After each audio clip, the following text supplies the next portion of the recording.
So a lot of you have been asking this question, and today I am here to answer it. So back in 2017, me and my family went on a mission trip to Brazil to build a house for some missionary friends of ours in the Amazon jungle. Like, literally, this was a tribe in the middle of nowhere. Like, a plane literally flew us in, dropped us off, and we were literally stuck in the jungle for 6 weeks straight. So we built a house there for the missionaries. We finished one and then built another one. While we were there, it was in the season of no-see-ums. So now if you don't know what a no-see-um is, it's like a small, really small gnat. Like, but it's smaller than a gnat, so it's called a no-see-um because you can't really see them. So anyways, so it's the no-see-um time. And these no-see-ums are like little vampires. Like, they literally bite you and your blood will start to flow. Like, and if you're new blood, they love you. Like, the tribal people, they didn't really bother them because their bodies were immune to the bite. But I guess I'm pretty sweet or something, so they really liked me. I kept on getting bit, and I had so many bites on me. It literally looked like somebody took a BB gun and started shooting at me. Like, I kept on working. Then one day I woke up. I literally couldn't get out of my hammock almost because my lymph nodes in my groin area were like bigger than the size of an egg. They were super infected and it was pretty bad. Like, I couldn't almost even walk. It was just really painful. But I'm pretty stubborn, and so I didn't really want to tell anybody. And so I kept like doing stuff. It was really painful. And then I started like itching everywhere, like in my hair. And I was like, shoot, I have lice. And so I literally started using lice shampoo because I was like, great, I caught lice and da da da. And then like my back and everything started itching, and so I went to my sister and I was like, could you please check this out for me? Because like I'm like itching. And so she checked on my back and like in my hair, and it was hives. So I had like hives all over my body. And after that I started getting fever and I was getting super swollen. Like, you couldn't even see my ankles anymore.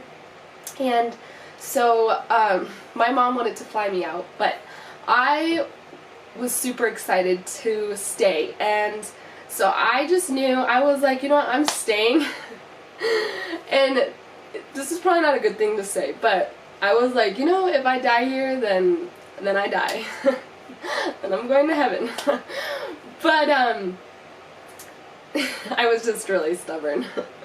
It would have been good for me to fly out, but we had been working for the entire time, and the deal was, if we worked the entire time, the day before we leave, we were going to take canoes up the river, and we were going to go explore the jungle. And I was like, I'm not going to miss that. Like, no way am I going to miss this. So that's what I did. I just toughed it out, and it was painful. I had really bad staph infection, and so they just put me on some medicine and stuff.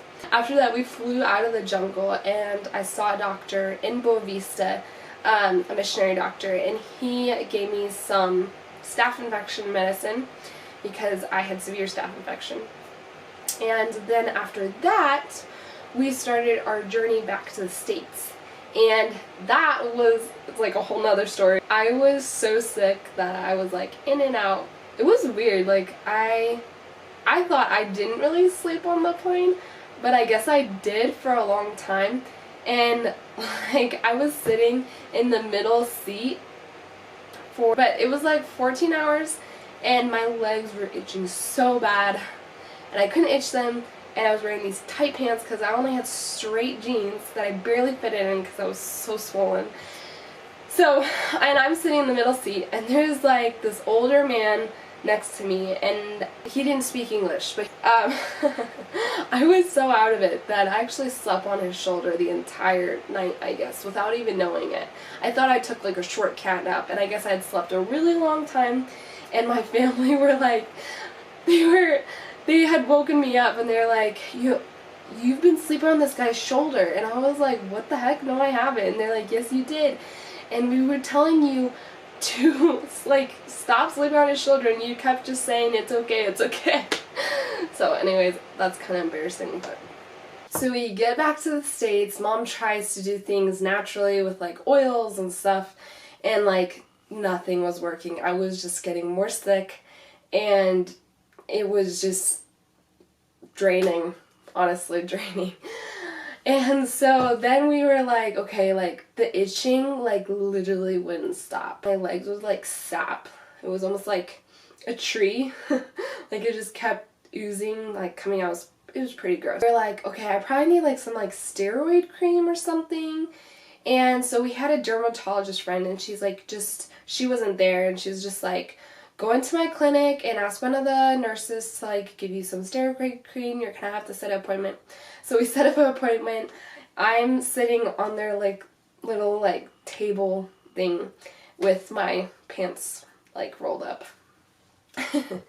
And the nurse comes in, and she's like, oh my goodness, what is this? What is this? And she literally started like panicking and freaking out. She's like, I don't know what to do. Like, what is this? And we're like, it's just like some bites, like we were on a trip and blah blah blah, like we just need steroid cream because it like really itches and it hurts, and like, and so she's just like, yes. So she gave us the steroid cream. I started applying the steroid cream on and stuff, and it helped a little bit with the itching, but it wasn't helping with like the healing, and just like my body was literally like starting to shut down. Like I wouldn't get sleep at night, so that affected my mental health a lot. I couldn't be active. It was the weirdest thing. I remember my mom and sister was working out, and I was like, I'm a super active person. I don't know if you guys know that, but now you do. And I love working out. And so I was like, okay, I'm gonna work out. And I started, and I literally couldn't. I just like, my throat closed up. I couldn't breathe. And my eyes was starting to hurt. I was starting to have these like feelings of like I was here, but I wasn't here. And it was just like pretty weird. And it just kept getting worse and worse, and my lymph nodes, and I was still swollen, and so it was like a ball. Like it just kept rolling in the wrong direction, and my body just kept on shutting down, and it was just terrible. So then after that, we were like, okay, we probably need some help. So I started going to this dermatologist, and she kept on taking test after test after test, trying to figure out what I had. And so she would take biopsies. So she kept doing biopsy after biopsy, and like everything was coming back negative, but I was still getting more sick. So we were like, okay, well, something's wrong here because I'm not getting better. And it was a really hard time. I started getting super depressed, and like I was just done feeling that way and being sick and not being normal, and everybody looking at me as like I was a walking disease or something. Yeah, it was hard. Like in the summer, I couldn't wear a normal swimsuit. I had to wear long things, so it looked like I was like a, I don't know, some girls would even ask me if it was my religion to always wear long pants. So I looked pretty funny. So then after that, me and my mom had an argument one day, and because it was just super frustrating for the whole family, and she was just like, you know what, you go do research by yourself and you figure it out. And I was like, you know what, that's a good idea. And so I got online, I started researching like Brazil and the jungle and the different diseases and the, you know, and the noceum itself and what they carry and all that. And I started reading through all the diseases that they carried. And this one disease called leishmaniasis came up, and it was like the moment I read it, I knew I had it. It was like as if the Lord was like telling me, like, there you go, that's what you have. And so I literally got off, and I was like, part of me was like, great, I know what I have. And a part of me was like, this is terrible, you know? So I go to my family, and I'm just like, I know what I have. And my sister had come back from a different mission trip, and I looked at her, and I was just like, yeah, I can die in 2 years, I guess. Like, this disease kills you and they don't really have a cure for it. And I said it super blatantly, and she was just like, and you can say it like that. I was just like super like hard. And we contacted CDC, and CDC, because they still don't have a cure for it, they have to take these things very like in like certain order, and it's a whole ordeal. So they literally had to contact our dermatologist, and they had to train her how to take my biopsies, because it's such a rare thing that you're supposed to do it in a certain way, in a certain chemical, and how you handle it might disguise the parasite, and it's like a whole process. So they train her how to test me. And so I get tested, I get the biopsies taken, they send it down to Texas, and then it takes a while for them to figure it out. So in between this time of the biopsies and them figuring it out, my mom's friend had Lyme's disease, and she was going to this natural like doctor, and she's like, you know what, why don't you bring Celine here and like see if this works, you know, like see if this guy can figure out what she has. So leishmaniasis, there has been people with this disease, but they don't totally know how to cure it. So they can test for it, but they don't know how to totally cure for it. I go to this natural guy while CDC and my dermatologist is, you know, they sent it down to Texas. So during that spot, I started going to this natural guy. And he tests me through laser technology, which I did not believe in at all, and which is super interesting, which I will get on to later. And it came out positive, and I was just like mind blown, because I was like, I literally read through like all the diseases. I mean, I know it's the Lord that he just was like, this is the one you have.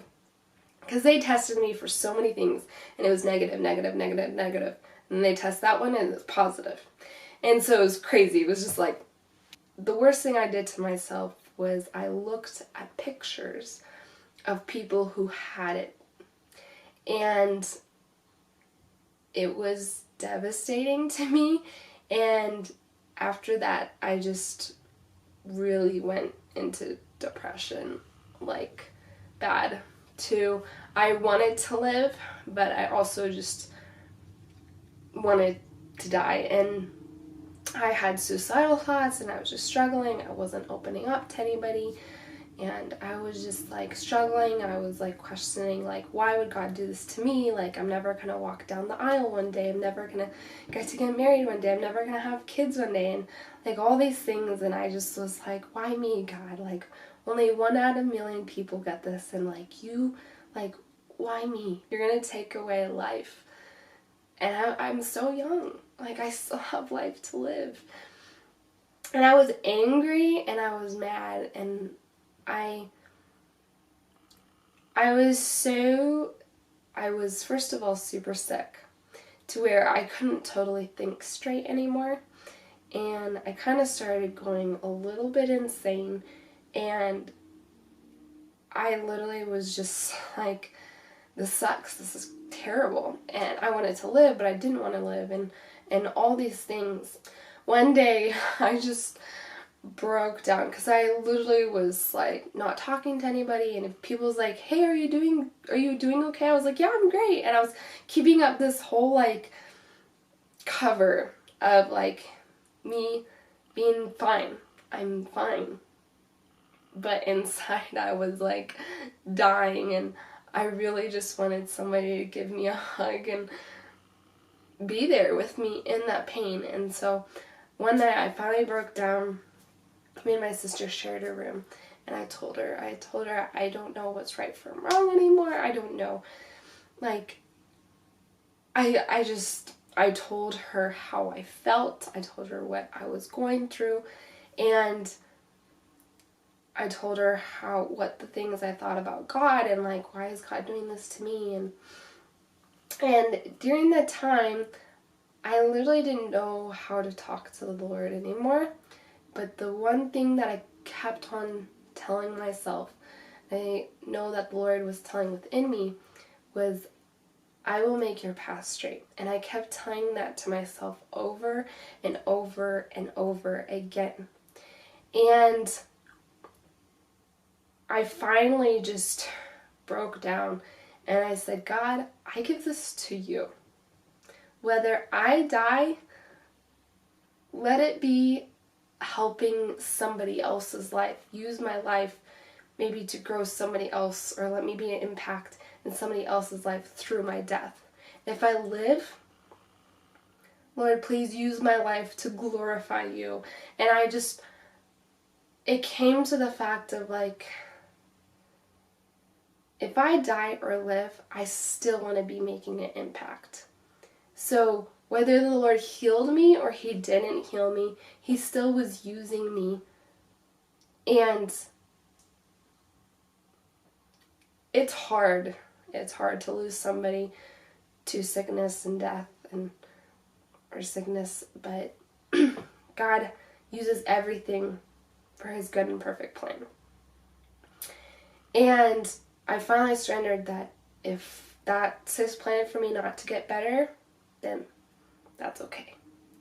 And I really I loved this. I loved my hair. I loved my looks. And that was all going to be taken away from me because the disease literally disforms you. And I had to accept that. And that was hard for me too.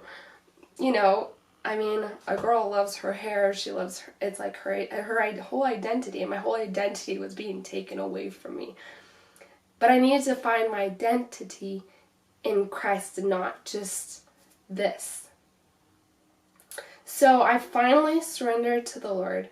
So this natural guy keeps on working with me. So what this natural guy was doing was he started doing laser treatments where he would laser my body. And that helped with healing and my cells and all of that. And then he started doing electropulse treatments. I did not believe in that either, and now I do. Because electropulse goes through your body where like medicine can't. It goes through your tissue and kills off the things that is not supposed to be there. And okay, let me try to explain this as best as I can. When God created the world, he spoke it and it was there. So everything has a frequency. We are literally made out of frequencies. So now, if everything has a frequency and there's a wrong frequency, if you can counteract that frequency, you can take it away. So that's exactly what he was doing. They found the frequency for the parasite, and so they were counteracting the frequency with a different frequency that fights off that one. If that totally makes sense, like it might be a little confusing, but you can do research on it. Like it's crazy how it works. But anyway, so he keeps working with me. CDC contacts us and is like, sorry, so the chemical that we put on your biopsy that we sent to Texas was the wrong chemical. And so it disguised the parasite. So we need to do it again.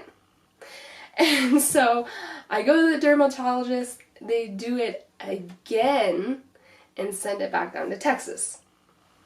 Because if CDC found out first that I did have the disease, they would have taken me to CDC and put me on IV for 9 months straight and run metals through my body, which absolutely just destroys your immune system. And my immune system was already like almost gone. So praise the Lord, they made a mistake. So we kept on working with the natural guy, waited a little bit, then we took the biopsies again with CDC. And the craziest thing happened. Something happened to the biopsies, and they don't really know what. that they either lost it or something was miscommunicated with my biopsies.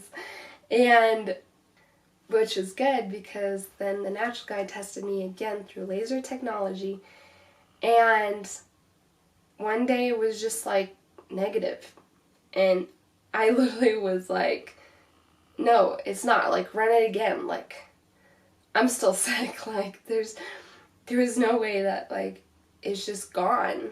And he's like, no, it's gone, like, I mean, it's testing negative. And I was like, test it again. And he tested again and it still came out negative. And I was just like, wow, like, God, you really healed me. He really worked things out how they were supposed to be. I didn't have to end up going to CDC. That doesn't mean, like, I don't have a lot of problems. I still have problems from that has affected me forever now. And I'm getting better. But after that, I found out that I had Lyme's disease, and I had to work through that. And that is a whole nother story.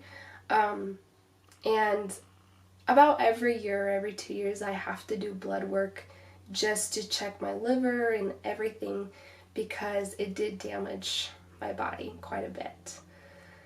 The parasite did some damage, but the point is, I'm still here. And God worked things out for His good and perfect plan. And He worked it out in the way that He wanted to. And I had learned so much through that, and I had learned that we really just need to surrender. We want to try to do everything on our own. We want to try to do everything by ourselves. We want to figure it out.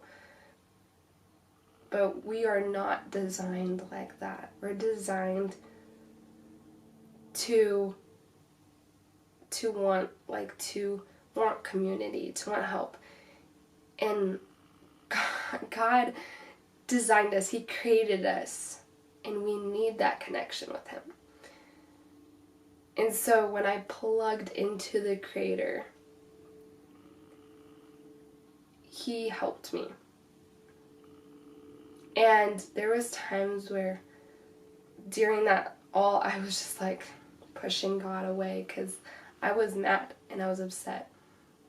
But once I invited God to take control, because God doesn't want control over our lives.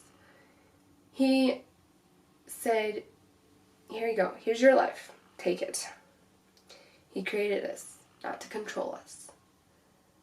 But we have the decision to invite Him in our lives and ask Him, God, take control, because you are the Creator, so you can work it out.